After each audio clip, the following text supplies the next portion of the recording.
Hello and welcome to the next ReGen Ag Chat. My name's Genever. And I'm Nic Renison. So this one we're going to be talking to Dominie Fearn, and this is the third of a third-part series. We've really been focusing on food health and how to get a wider impact of ReGen. So what did you take from the chat with Dominie, Nic? I really enjoyed the chat, and it's what's needed, I think, to happen. I put the Wild Hare Group, which is her business, in the same bracket as Wild Farmed, in that if we're going to move food production towards being more regenerative, these bigger organisations, they're needed. There's bits of it I struggle with, but I think it's needed. She's done incredibly well, and what I like that which she also said was that it's the thing they've got isn't perfect, but they're working on it and it's evolving and it'll just get better.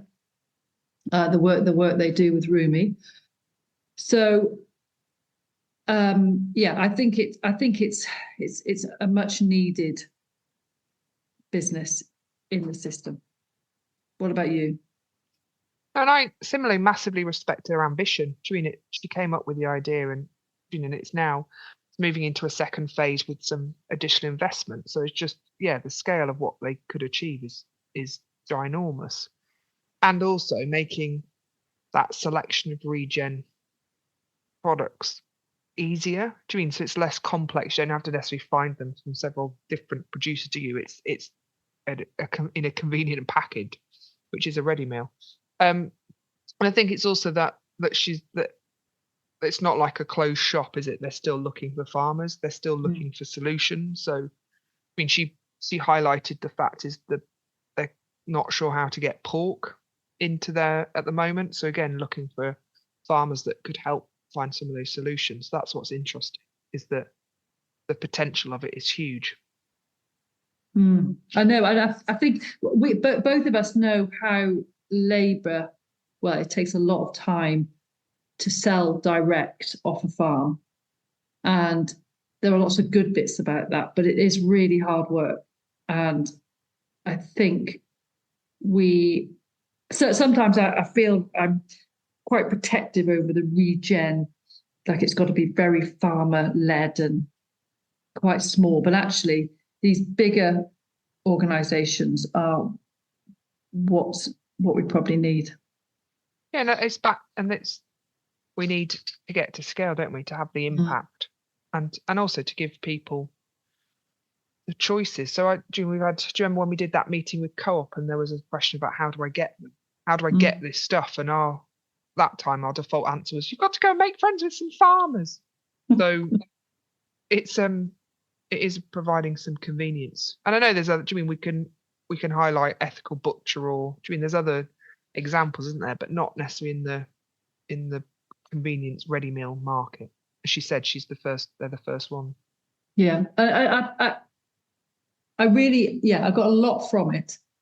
And I just hope that the big organisations she's working with, the likes of Tesco's, all the other supermarkets, don't kind of power down on them and dilute the progress that she's made. But it's a really good chat. I'm guessing that she came across quite formidable. I think she'll give them a good run for her money. I think she will.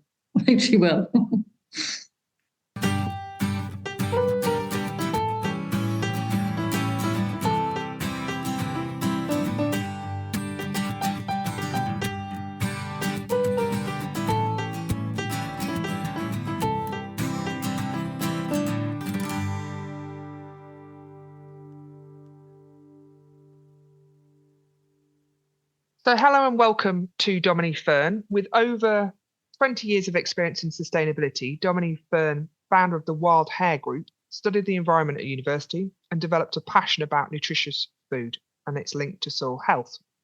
Determined to find a way to produce fresh, convenient food using nutritious, natural, and fully traceable ingredients, she set on her way to producing fresh, nutritious, sustainable ready meals with the Wild Hare, and the Wild Hare was born. Dominie has previously worked for the National Trust within their sustainability team.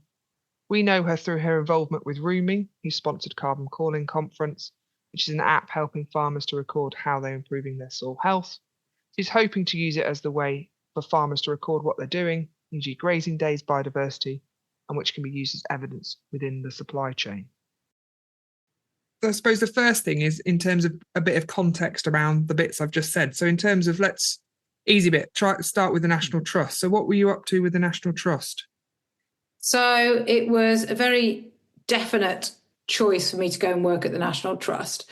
So I'd got sort of 20 years sustainability across infrastructure, buildings, that kind of work. And I had very limited information on land management. And I had moved to the Cotswolds, and I'd very much seen the difference in farming practices on one side of the road to the other. And one farming practice where the cows were inside all the time, and that was an organic system, to one in the Cotswolds, which was a National Trust farm, which was farming regeneratively. So I kind of got this, what's this? Why are these cows outside? Why is there so much more on the land? All the, the salad bar of beautiful legumes and grasses. Why does that look so much better than this? And this is selling itself on a premium at organic. So I thought, right, I want to go and work for the National Trust. So I came out of all the working in big supply chains across, HS2, smart motorway programs, and went to work at the National Trust to learn about what certificates and what frameworks they followed on their land. And I managed a local sustainability project that looked at the land management practices through the farmers and the buildings as well. And that was great. I really enjoyed it. Just giving me that extra bit of information on what it meant to farm regeneratively. And because the Cotswolds is quite a hot spot, isn't it? I've done occasional bit of work with Farm Ed, and there seems to be a lot of cluster groups within lots of cluster groups, and that was like one of the Cotswolds cluster group that I'd seen the farm where I live, and I've utilised Farm Ed a lot. It's just up the road. I'd actually like to, when we set up our foundation, we're going to do learn zones, so we really try and sort of start giving back and get so people can understand what it means to put a product on your table that's nature friendly. And would like people to come and have a look around Farm Ed, because it's a superb setup to have a look at what it means to farm with nature rather than against it. There's many cluster groups doing the right thing. And what we want to do is be able to give them, if they are sizable, give them routes to market through the larger processors, but keep that value in what they do, because we're measuring it right the way up to the product in the retailer. So in terms of time scale, and also I'm really interested to know how you must have lay in bed at night and thought, I'm going to do this. There must have been like a point when you thought, this is going to happen. How we don't even quite know what it is yet, so we'll have to come back to that. Yeah, many sleepless nights. I don't know, it kind of evolved actually. And it evolved, one, because COVID. So when I lost my job at the National Trust because I was part of a project team, a team that spent money. So we were the first tranche of people to go. But I'd had this sort of thought about what I wanted to do. I wanted to produce food that came from this style of farm and try and give it traceability. I hadn't really thought about how we're going to do that. So what I did is find some smaller processors like the Ethical Butcher, which I could get through to farm level, get farms to sign up to ReGen Agri, which was a certificate then, via the control union, and we could then measure the CO2e and deliver this back, which was sort of what I first embarked on. And because it was COVID times, I absolutely battered down the houses of the buyers at Whole Foods and Selfridges and Ocado, and managed to launch these products in being the first regeneratively farmed range of ready meals, which Do you know what? They'd all had a QR code on them, which was great information on the CO2e. The farms had to do better. We worked with them on offsetting and insetting projects, but I bet no consumer probably looked at that QR code because it doesn't yet resonate, I don't think, to the consumer carbon levels. So that was my first. That was my first sort of plan. The second, why that. I mean, it could have worked, could have continued, but a lot of our farmers didn't have the time to do the ReGen Agri certificate. We also certified by the Pasture for Life, so they were doing numerous certificates, numerous levels of intricacies of what they needed to, work on, and they had numerous amounts of money they had to pay for each of their certificate, and they don't want that. Farmers haven't got any more money to do it, and they certainly haven't got any more time. So when I went about my whole thing is to change the food supply chain, and you can't change the food supply chain if you're doing it at small levels of Selfridges and stuff. You've got to do it at Tesco level. They are the beast. So to do that, we needed processors on board and we needed to take away anything that put any onus on the farmer having anything to do. So I lay in bed thinking, how do you get processors involved, and how do we give a farmer some tool that collects the data for them for free, so as we can use that data. And instead of using carbon tools that's assumed data, it starts the practice of getting it from farm level. But of course, the end goal being that we prove that regenerative farming works to reducing the CO2 levels. So that's what I've been putting together. So we found Rumi for the satellite data. We've now bespoke the information that comes through, and we own the data. We then build dashboards up against whatever the retailers' ESG are. They've all got their 2030 goals. They all know that the offsetting is coming of their CO2e. So that's why there's a want for people like me, because we might not give them back their 30%, say Charlie Bigham or Cook or wherever, they probably managed to give to a retailer or to anybody, but probably about between 36 and 40% to the bottom line of the profitability of the supermarket. We can't do that. So we've never been able to be looked at in that way. But we can be if you think about that, and it's a joined up operation that looks at its sustainability measures and say, well, you're going to be paying per tonne on that carbon that you are emitting through your supply chain.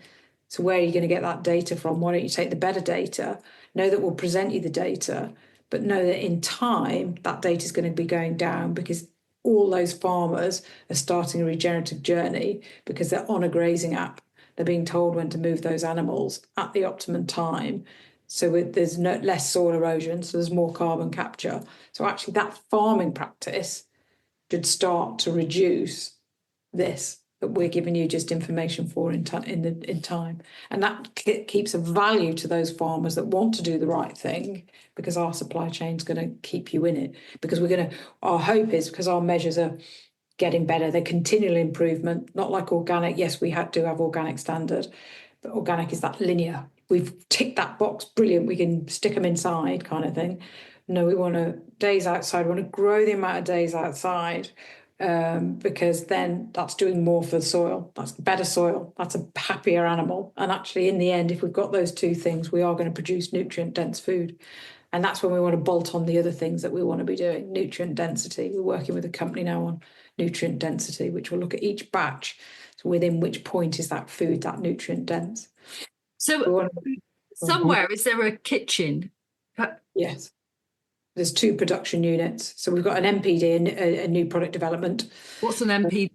A new product development kitchen. So we work with our chefs, We've got Sophie Michel, who is got she goes on Saturday Kitchen, and she's got a restaurant in Barbados. It's all about good gut health food, straight, local food. Her restaurant's called The Local.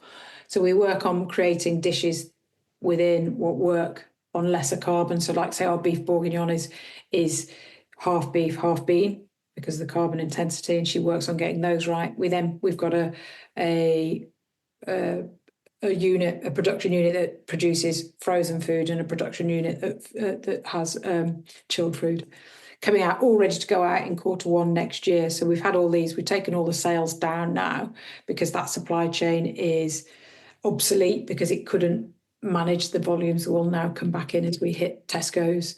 Hopefully Waitrose, because we're part of the Ellen McCarthy Foundation. Oh, yes. So we're part of the big food redesign. So we're champions of that, and the sponsors of that are Waitrose. So we're going through the due diligence with Waitrose currently, in conversations with Co-op and various others. So we want to take on them all. So just to go back a couple of steps, there was just a couple of phrases that people may not be familiar with. So CO2e, so that's CO2 equivalent. So that's basically trying to measure the carbon footprint of all the products, of what you're up to, and various, and that I suppose, because the retailers are interested from a carbon perspective, that doesn't necessarily mean that ReGen always means reduce CO2e, but the assumption is that it is both. As you get more ReGen, your emission release reduces. Of that part of the section that it is, because obviously there's everything else that goes into our full score. So the manufacturing processes, the packaging, the distribution. But obviously one of the main offenders of the higher carbon score is the cow. So that actually bumps the score straight up. So that's the part that we'll be reducing. And we reduce everything else anyway by our trays being bagages, which is 7 times less carbon intensive than a plastic tray to build, 20 times less than an aluminium. So we're already trying to pull down as much of those scores within there as possible. But it remains that beef is high on the methane levels and likes to spike everything. So all we want to do is, we don't want to, people, I hope, don't want to stop eating beef or eating poultry. So if we can get you the data of realistically what it is, stop assuming conventional on the same as organic or on the same as regenerative. And actually, we'll give you the data. It's going to be pretty high at the moment, but work with us and we'll get that down. And that'll help you get to your goal in 2030 or 2040. And then also in regards to insetting versus offsetting. So we're generally more familiar with offsetting. So plant trees, sell it to whoever. But the insetting, Can you just talk us through that a bit more? Sure, yeah. So obviously we used to offset, which is a real murky bit of water, isn't it, really? And that's how you could say you were carbon neutral. There's a lot more that you have to do now, which is right, because everybody was offsetting. So what we did within our old system was inset, which basically means within our value chain. So we'd work with our farmers on projects like less tilling, low diesel use that would classify as an insetting project. We now really just offer data. So we've moved away from any of those or calling ourselves carbon negative or carbon neutral. We are literally data providers, ESG data providers that work with regenerative practice, and we're there to reduce your CO2 emissions across the value chain. So within potentially processors and then retailers, they're having to then look, aren't they, along the whole supply chain. So you're basically offering a service, which is this is the data that we're gathering off farm directly. Yeah. Totally, that which is what we do. So we just map it all together. We have a few tools that come in. So we're always, tools will always get better as well, won't they? There's always somebody else. So we want to be able to get the best in our value chain and be able to plug that in, because that one's SAI compliant, or they're SBTI, or whichever framework they want to be involved with. We want to be able to plug those in, so people aren't. If a business just wants a carbon score for an ingredient, then they don't need to come to us. But if they want to really understand more of how you change landscapes because of how it's farmed and how that actually helps reduce this, then we are that whole encompassing system. And there's nobody offering that currently. You're the only organisation. Yeah, I hope we are. And how big is the Wild Hare Group? Tiny. And also tiny. Is it just Tiny you? but growing, but won't be next year. So we've been very lucky, and we've been sort of found by venture capitalists because of the work that we've got a tech part to our business, and we've got something that's obviously wanted in stores. We want to obviously take this across any sort of product that goes in. It could go across category. So it's not just ready meals. We can go into soups, we can go into pizzas, whatever has a product that needs to be looked at from farm level. So next year, obviously, once we take on Tesco Bid Food, which is obviously a monster because there's not anything that you can walk out that you're not touching somewhere where Bid Food has been. So we should sort of go from a 350,000 turnover to 3-4 million year one and 10-12 the next year. And then, pretty much sky's the limit after that if we can manage to get this set up in the correct way. Wow. So I'm curious about pigs and poultry. How do we do that? Yes, it is for our systems, and it is for collating the data that we need to collate. So those carbon, nitrogen, methane, that comes through that app really well. So we were lucky enough to get some funding for a tech program through Barclays Bank to look at what measures we need to look for poultry. So currently we buy through the organic system because it gives us a less intensive carbon score. But we're actually working with Hartbury, funded by Barclays, to look at what that measure is in poultry, because currently all sort of metrics that's ever really been taken is from indoors and poultry indoors. So we want to look at what does it mean to the feed? What should we be looking at to be able to drive the change, like what we're doing from the satellites or from something else that we can bolt in. So that's all to come on the poultry. So currently we just score it through being on the organic system. So we buy organic, we also buy from the conventional. But then we're also looking at what we need to do on scoring.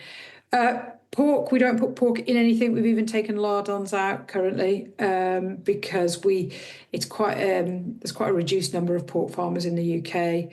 We can't get the welfare right here in the UK. We have worked with Helen Browning. We looked at some studies on some sow belly pork to look at, because it's like a product that would go into sausages, more of a waste product, to see if we can produce those as lardons. And then we can look at those as an outdoor reared pork. But there's not enough volume in it for us to set up a system that worked. So pork currently stays outside of our recipe that we model. But poultry's to come. Poultry's got some clever people working on that at the minute in Hartbury. Are you thinking that you could have how are you envisaging that you'd have meat birds down the ReGen route? Well, we've got to look at what the appetite. There's some projects going on, and a lot of them are just outside of the UK and in Europe and stuff rather than us. But I think we just got to understand what metrics make farming better. Can we, what are we looking for? Is it the feed? Is it the lack of soy? What can we prove in the metric that we're looking for, rather than sort of stamping it as ReGen, because I don't think we're there yet with poultry and what that system looks like and how it moves. But we need to just understand what makes it better. Where's the food coming from for them? What metric is it that we need to do? Whilst we face it's a lot further behind than I'm sure you guys know. Poultry industry is a lot further behind than what we're doing in some of the regenerative products in beef. But potentially sort of linking to the sow meat is also using birds out of, I know it's not necessarily prime meat, but it's also using waste products out of the laying industry, isn't it? From a carbon perspective, it's where that carbon cost is being held, isn't it? And a lot of that's on the eggs rather than on that spent bird. And that's what it's how you then give that value and how you prove that down the line and within the score. But because we're part of a program that is readdressing the supply chain. It's always trying to find what would be waste and how we can use it, but it's just trying to categorize that and find somebody to put something in that can create the metric that proves it's lowering it. And I think the bit that, I mean, part of this, why we wanted to have this conversation was that to do ReGen at scale, do you mean there's not perfection, is there? Do you mean it's a constant trade-off between things and trying to make the best of the situation, and also getting farmers on board who want to scale some of it up? While we're really familiar with people who have a product and direct sell it, we're less familiar with people who are then working within this wider supply chain. And we never say we're perfect, because we're not currently. We're only creating data, and that data is as good as the farms, and the farms aren't all on the same journey. We could put a farmer in and the scores come right down, and what do we need to then do? But we don't want to kick them out. We just want to be on the correct trajectory of getting better. And I think there's quite a long journey in improving. Actually, these systems are working, so it's the farmers are getting it, and we're doing the right thing. But it's quite an intricate model. But I think that's when regenerative is. It's not a perfect system, or organic says it's perfect. There you go. You've got these. I think organic works brilliantly with it, because it doesn't give the chemicals what it is, which is a great start to things. But I think the whole nature of regenerative is just continually improving. It means you're never from a perfect stance. Farming's not perfect. And when you're meeting supermarket and buyers and the kind of that end of the industry, what are they thinking about with ReGen? Where are they at with it? They're different, actually, from who you go to and who you speak to. We're going into Able and Cole as well, and then we were speaking to Planet Organic. Like, some people really get it, like Able and Cole and Tesco's actually, and Waitrose have all come on this sort of journey. Ellen McCarthy went out and got all the leaders and did a big sort of thing on regenerative and said, this is where we've got to be. And a lot of people are very skeptical. We obviously have got a marketing team that look at the analytics behind regenerative. It's not really recognises it as a consumer thing. It's not a standard. It's a way of looking at some system that might, could be termed that, could be termed something else. I believe it's a good system. I believe that you can work with it and plug in lots of different things to make the measures better. And it doesn't really matter what you call it. We are trying to just produce food from the ground that works with nature. However that gets termed across the times that it could change, doesn't matter to us. We just want to be doing it as best we can. Yes, I am cynical of the bigger supermarkets probably doing it because it's the right thing. They need to look like it's doing it, because I do think that these seismic changes unfortunately can't happen top down. They've got to happen bottom up, because what we have done to the food system is, someone told me this the other day, which I quite like, it's perverse. I mean, we have taken so many ingredients, chemically changed it, so the carbon that goes into that to do things, to change it, to disrupt our gut is phenomenal. So, and that is what creates the money in the supermarkets. So there's just too much. HFSS is a great thing, move the sweets away from where it is, but 95% of things in supermarkets are going to have those awful things that have been chemically enhanced. There's not many things that haven't, apart from normal foods, and then the fruit, veg. So this is quite a different challenge, and it's a challenge where they've got to say, we're going to accept that you're not giving us the same profitability as something else, but we're recovering that profitability when we're paying for it to offset our CO2. And it takes a smart mind and an organisation that's joined up, where sustainability is part of the operating system as a whole. And if it's not, and they can't see it, they'll go back to profitability of category. So I think we are getting there, but I think it's, some people are just jumping on that buzzword ReGen or they're just knowing that they need to do a green project, and I could just be the one that they just pick for that time. But hopefully we make enough noise behind it, and we've got some, the backing at the level we've got in these places, we're secure. This has gone right up to CEO level of these businesses. So these frozen ready meals, frozen or fresh or both? They're both. So they're going to all in supermarkets. They're chilled. All in food service. They're frozen because they shift things everywhere all the time. You know, hospitals, cafes, airports, that kind of thing. So they come in and go out quite quickly. Where there's a premium, there's a lesser carbon intensity as well, obviously, in fresh, and that suits that's better for the consumer-led one.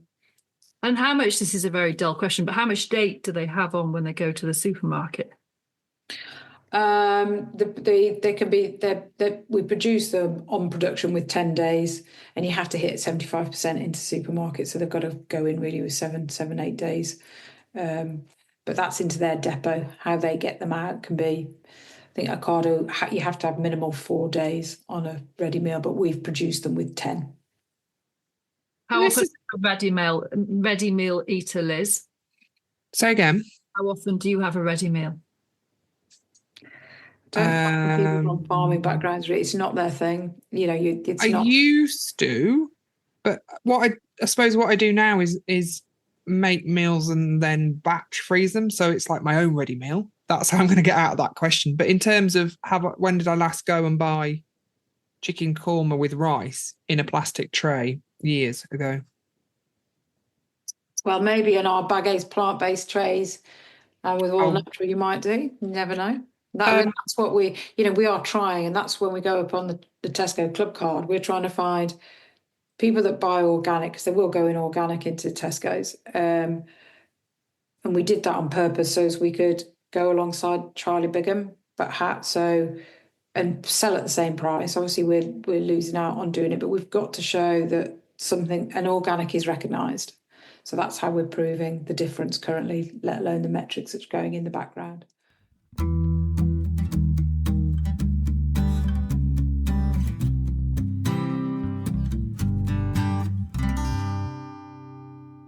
And you mentioned nutrient density, and it was touched on before. So working on sort of measuring it, identifying it, how do you think and we talk about it, and a lot of people like outside the bubble that is some of this world is actually, it's the awareness of it is tiny. Yeah, I suppose it has to start somewhere. And when I don't talk to so many people today, but it's about labelling and what the consumer wants. I think consumer wants to hear that their meal is good for them. So they're probably not that interested in how the carbon is and all this. So that nutrient density is yes, this food is nutritionally good for you. And if there's a stamp for that, that's how we want to sell. That's what we want on the front of our pack. And you get that food. So if you've got the rest of it, so we work in a pie chart that is all three are equal: soil health, animal health, ruminant whatever health, and then our health. So that nutrient density. So we were working with a company that's done a study in America on dairy herd, looking at conventional, organic and ReGen. And ReGen is basically the 100% grass-fed. That's how they termed it, being a regenerative system. And then looking at the protein levels and the omega-3 levels of what came out from how these systems, and the regenerative was hugely higher, hugely more nutrient dense, huge in proteins and omega-3s, all these brilliant things. So we're looking at how they're going to do this through our batches to come so we can start to actually say, because we can't say nutrient dense on pack unless we've got something that substantiates that. And we want to do that. Obviously, everything we do as much science as possible. So yeah, we're looking at, and that's the end goal. That's because we're doing all these, and our food should be more nutrient dense. If you tested our beef bourguignon up against another competitor beef bourguignon, it should, in theory, because there's no nasties in it to bring down those levels of stuff, and that farming mechanism has gone in. We should be up there on how much more nutrient dense the food is. Can we talk about your farmers? Yes. Can you tell us about your farmers? Well, it's very limited at the moment because we haven't gone live on the numbers. So we are working with ABP, and Dovecote Park have taken on the app, but we haven't actually gone forward other than through Roomy themselves having theirs. We haven't started the supply chain up really yet, because it won't go live until we start selling the meals, and then obviously the need. So they're there and they're being sort of charged up with having a look at this app, and we've had the app scrutinised by like the likes of John Gilliland and Yo Valley and people like that have had a look at it, and it's to have a look at it to make sure it works for you. Very disappointed that Liz hasn't got it and can't tell me more, because I do rely on these farmers' data that does.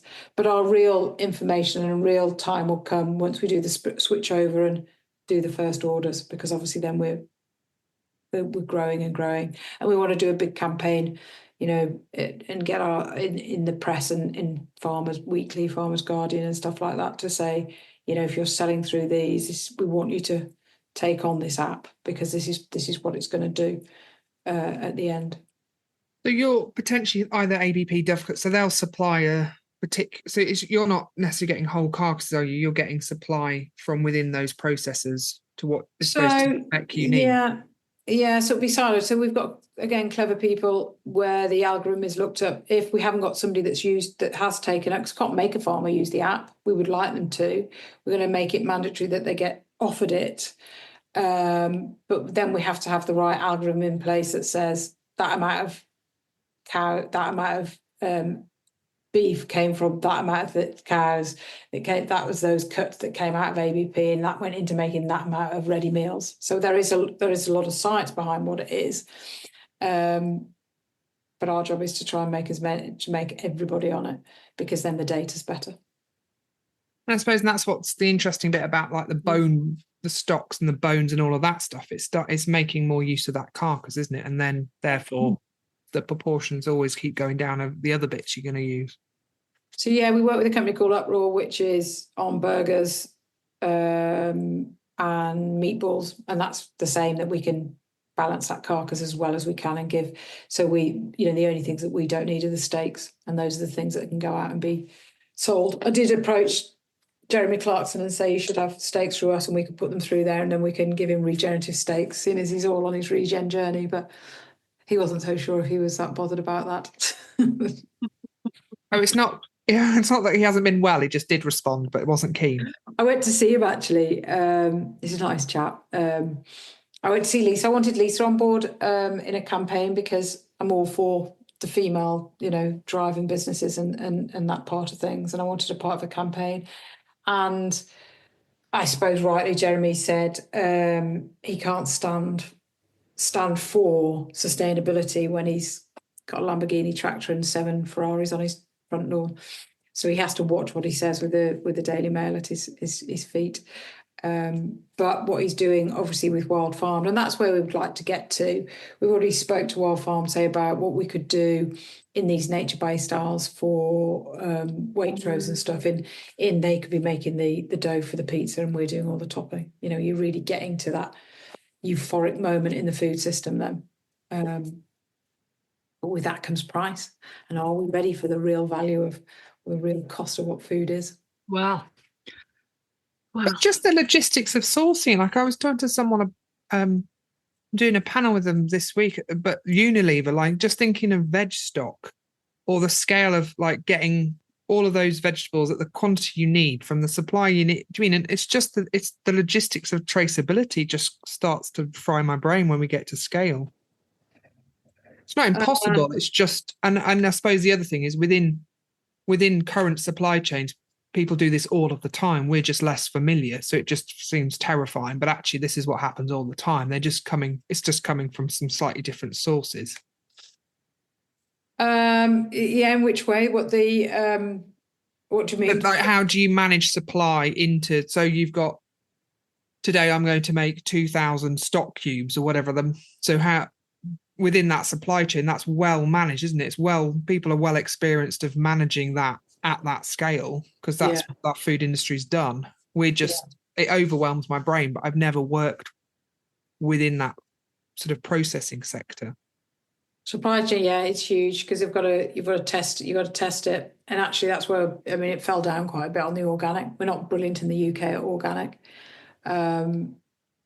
Many product couldn't be sourced organic, because it just falls down. It's not as professional as a conventional supply chain when you're needing it at bigger quantities. So yeah, testing and the resilience of supply chain in production is key, because it's got to be right. It's got to be uniform. But maybe, well, both Nick and I, maybe our challenge is that we need to be using the app, and in the next 12 months we are actually flying. So Rummy, man at Rummy, the chap we Paddy. Paddy came to see us before COVID even, because they've kind of moved, they've kind of evolved even. So the app, is it, if you're a farmer listening to this thinking, well, I quite like the sound of this and I supply Waitrose or ABP, is the app onerous? No, that's the whole thing of when we took it back, and that's what I want. So, and the farmers I've spoke to as well, it gives me back time, and this is what I wanted. So for you, the farmer, you have to put in your animals and your acreage.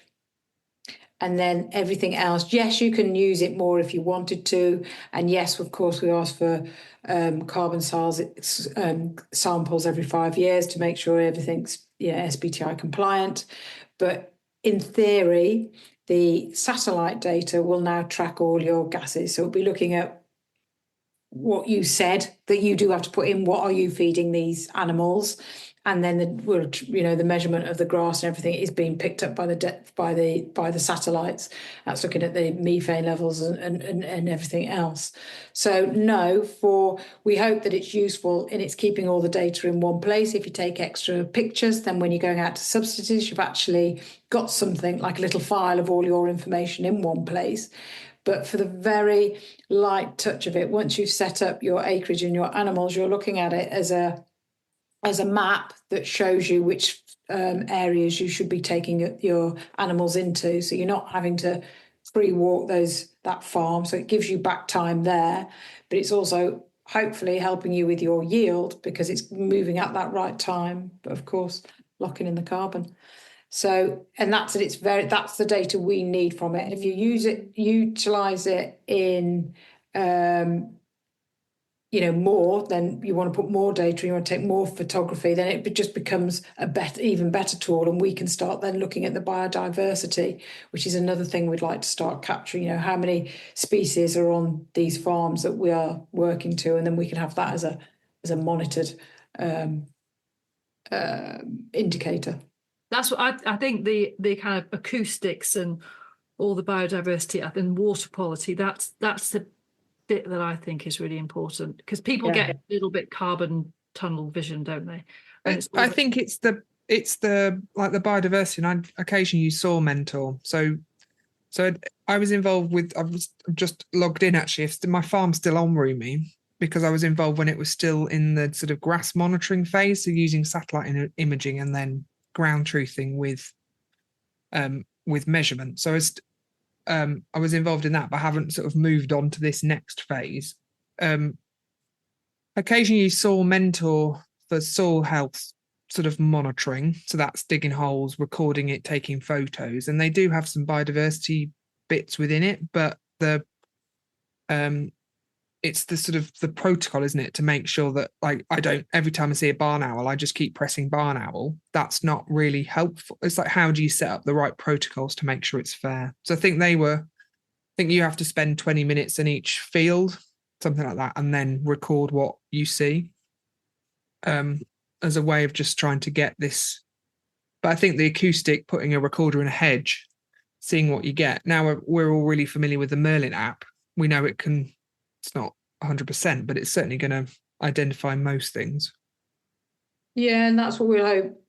As we get better, we'll get better tools like that and put it within what we can do and what we can give back. But currently, to a retailer, what we're selling it on is get something as good as you can in nature-based foods.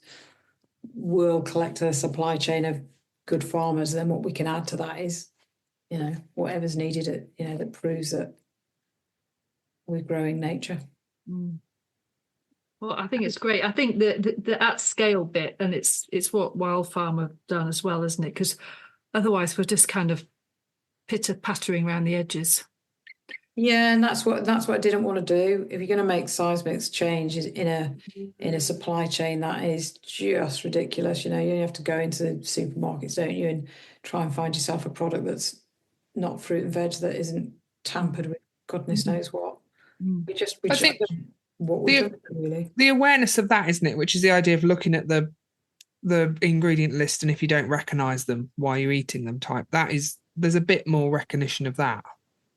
Yeah. Like obviously, probably we're related, and so, but it's still that then people making different decisions. So this is part of this is the convenience of someone has made those decisions for you, and you can buy a product that reflects your values. You just might not have the confidence to cook it or source it all, I suppose.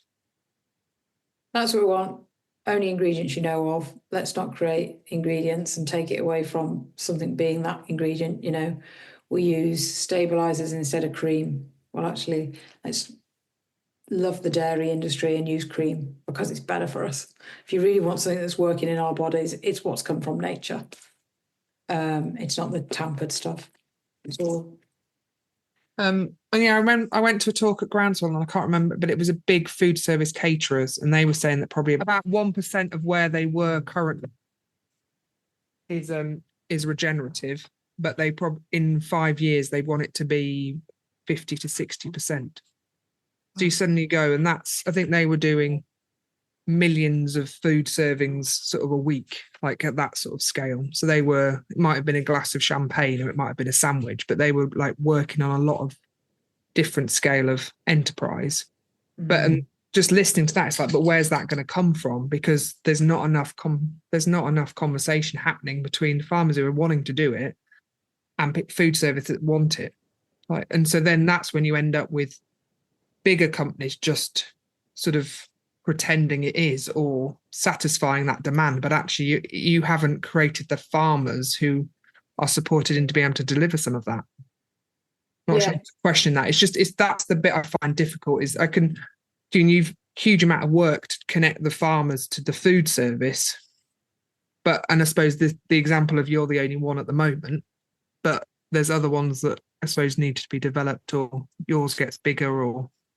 Yeah, well, that's it. It stands on its own, and we become the most robust, resilient, regenerative supply chain in the market. And if you want something created, exactly what you're doing, but you want it to come from a measured supply chain, you put it through us, because we'll have set it up. So you don't need to almost set up another one. It can just come through us. Yeah. We work with the processors. We work with the manufacturers. So anybody out there that wanted to then do it, we'll just give you a better supply chain. You mentioned at the beginning your foundation, your plans for your foundation. Yeah, so we always want to be looking like we're giving back. Obviously, I'm never there to have food just for the richer echelons of society. And obviously our ready meal is going to be, the same price, £6 for a 400 gram meal, £5 on promo. So we want to be, and we don't want the farmers to have to pay for what they're doing. So we are putting a percentage, even though there's little to do, but we're obviously getting also some big companies interested in what we're doing. So we've got some money coming through, and we're going to be putting that into the foundation, which is sort of learn zone. So we can go out and teach children about farming, teach children where food really comes from. But also, if people are seeing it, this is where I'd love to go into partnership with Farm Ed, really, and take people around, because they show it off so well. Get people to come and see ReGen in practice. I suppose it's also thinking I want to say lighthouse farms, beacon farms, like so Patrick Holden. Yeah. So Patrick Holden is setting up beacon farms, which are ReGen farms all around the country, where kids can visit. Oh, right. So it's interesting. We had a group of 14-year-old boys around this week from a school in London.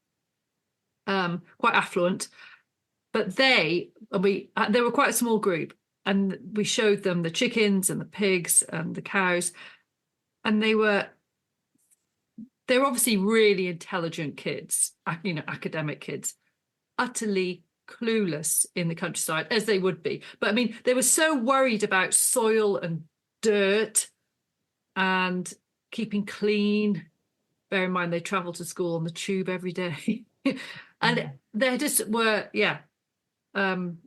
so far removed from their food.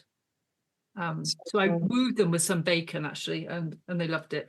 But it just made me realise how just totally screwed up it is. This completely clueless. And to feed the masses, we've got to reconnect, haven't we? We've got to eat less, eat better, manage it from where we can, from within. Let's not go bringing loads of things in that we don't need to. Just the simple stuff. It's going back, isn't it? It's going back to how it should have been done. And you can argue 14 is probably too late. That's the challenge, isn't it? It's getting really early on. Yeah. I know I'm not dismissing your group, but do you mean it's how do you get like forest schools or that sort of idea is a lot about nature, but not necessarily the food production piece. So it's like forest schools plus a bit, potentially. Yeah. But I've equally got friends, do you mean it's people who live in the countryside that live next to a farm field or a field or whatever, and they're still, the disconnect is throughout, isn't it? It's not just, we can't just blame. But that's the food system, isn't it? You have chickens in a shed where you don't see them, or you have pigs in a shed, massive dairy farms, where you don't. We went down to Oxford recently, and you just don't see. I know it's quite late in the season now, but you don't see livestock in fields, probably because it's all flooded down that way. But it's and that's what we've got to, for the soil health, they've got to be outside. So we've got to. That's, I think, really top measurement, days outside. So days outside, is that because our cattle are in for 3 months, and they kind of have to be in for those 3 months. So are you where are you with your days outside? Because I think sometimes possibly if you say they're outside all the time, that can possibly be more damaging.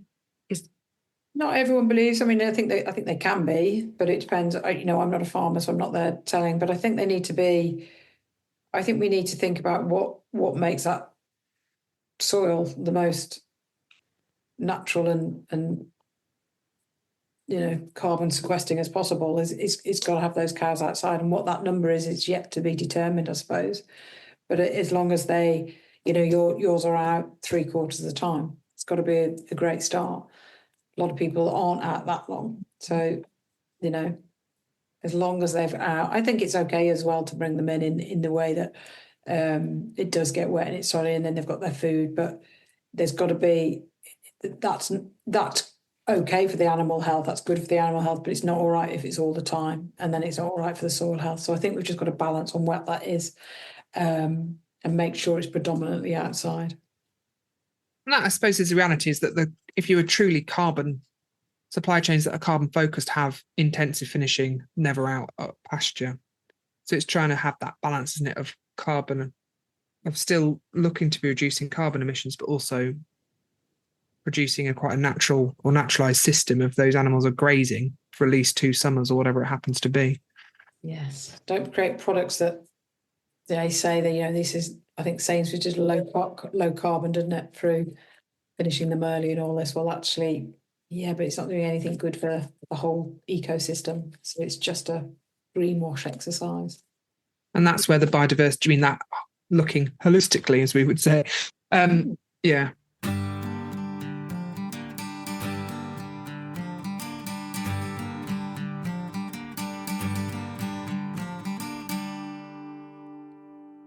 But what's your dream ready meal? So what would you like to get a regenerative ready meal to sort of satisfy your favourite food, or does that make sense as a question? As in, how would it look as the integrity of the ingredients, or what would the dish itself be? I think I'm trying to ask, have you been able to make your favourite food in ready meal form using all regenerative products? Great question.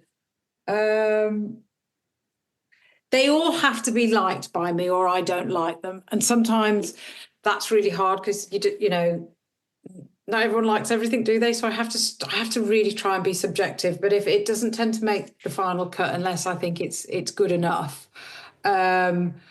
But yeah, I'm a massive dal fan, and we have some great dals.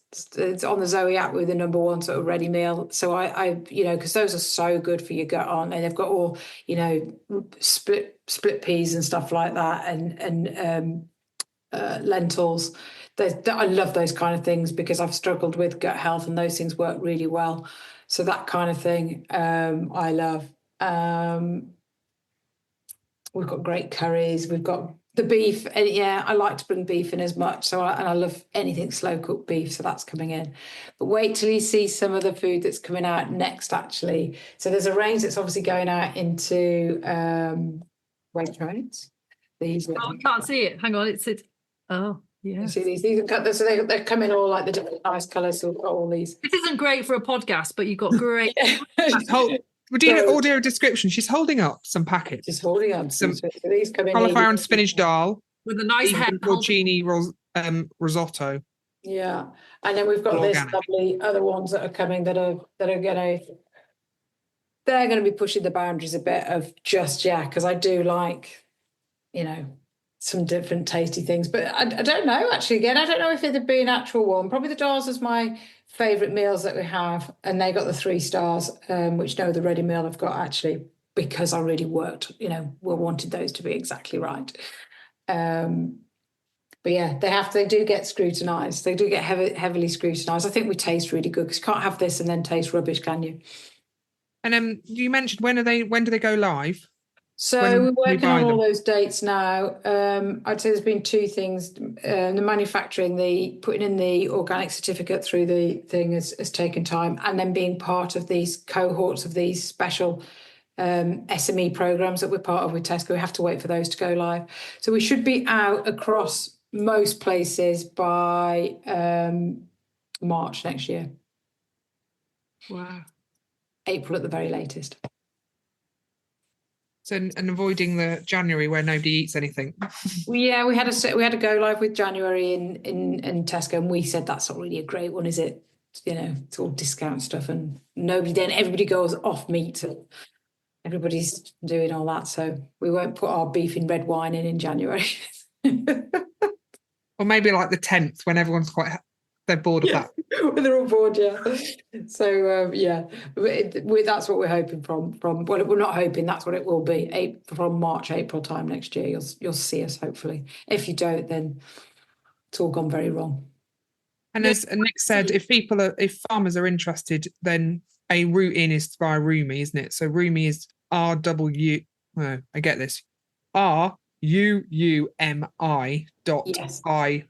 is their website, so rumi.io. Or come through on info@thewildharegroup.co.uk, and we're going to start, getting farmers involved in what we're doing and making them part of the supply chain. And, I think it's... And we focus beef and sheep, but you're after all farm produce, aren't you?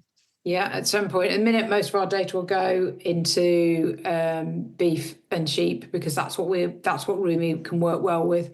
Then will be the poultry, and then we'll start pushing the realms and looking at what else we can do.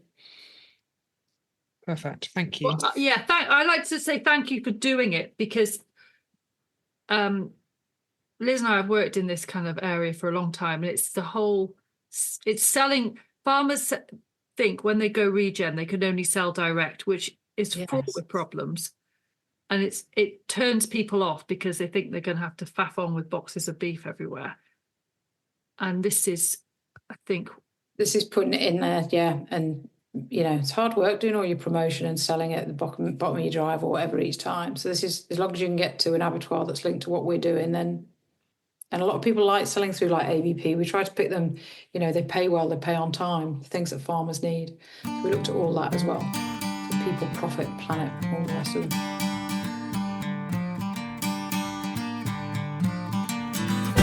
Thank you for listening to the ReGen Ag podcast. Huge thanks to our sponsor, Tim Nicholson from Cactus Tree Guards, Reno for the music, and Pete Ord, the podcast wizard from the studio at Sunbeams, part of the Annie Mawson Sunbeams Music Trust. See you next time.